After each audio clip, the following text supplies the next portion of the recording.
Vamos lá, gente. Agora vamos para a parte 3 da desautonomia, né?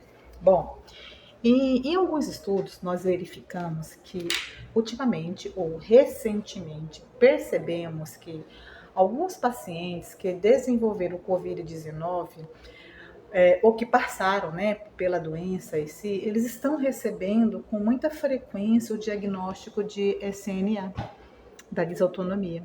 Vocês acreditam nisso, gente? O Covid, até nisso, eles não deu essa graça. Olha que coisa. Bom, vou baixar aqui novamente, porque eu quero sentar. Agora, eu vou falar um pouquinho, gente, sobre quais são os sinais e os sintomas da desautonomia. Existem alguns sinais e sintomas muito característicos e que às vezes eles podem ser confundidos com os sinais e sintomas de doenças pré-existentes, porque lembra que eu falei lá que na desautonomia primária a gente não consegue saber o diagnóstico, exatamente o que causou, mas que também pode estar associado com algumas doenças pré-existentes. Quais são os sinais e sintomas mais comuns, gente, na desautonomia? Bom, os sinais e sintomas mais comuns, entre muitos, né? A gente tem a fadiga, a fraqueza, crises de ansiedades. Às vezes fala assim, nossa, é piti, né? Isso é falta de não ter o que fazer.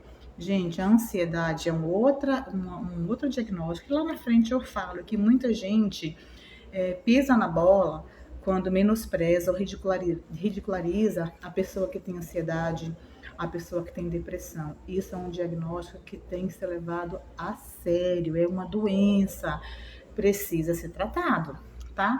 Então, os sinais e sintomas, como eu falei, fraqueza, fadiga, crise de ansiedade, tontura, vertigem, zumbido no ouvido, gente, que você pode pensar que é uma labirintite.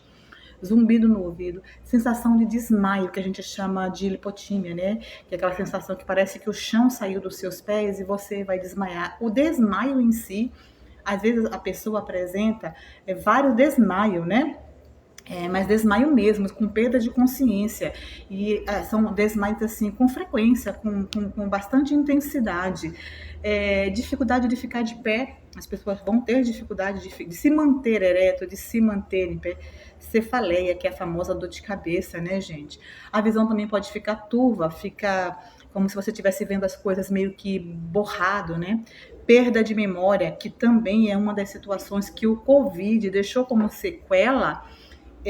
Por isso que a gente está relacionando também isso ao Covid, a perda de memória, sensibilidade à luz.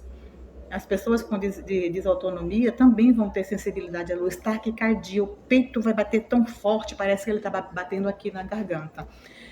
Hipertensão, a pessoa vai apresentar hipertensão mesmo sem ter feito nenhum exercício, mesmo estando deitado, ele vai apresentar hipertensão. Uma coisa que mexe muito também, né, com o ego masculino. A desautonomia, ela pode também causar impotência sexual, gente, né? É bem complicado. Dor no peito, a sensação que a pessoa vai ter um infarto, uma falta de ar. Ela pode também ter uma perda de coordenação motora que leva a pessoa a pensar que ela está tendo um AVC, uma perda do equilíbrio corporal, ela vai ter náuseas, ela vai ter emeses, e emese mesmo, gente, emese é o famoso vômito, tá? E alguns distúrbios gastrointestinais, como a diarreia ou constipação. Então, ela pode tanto apresentar uma atividade fecal grande, ou ela pode apresentar uma atividade fecal diminuída, ficando constipado, tá bom? Essa foi a parte 3 da desautonomia. E daqui a pouco nós vamos para a parte 4. Vocês vão ficar escolados nesse diagnóstico, tá bom? Beijos!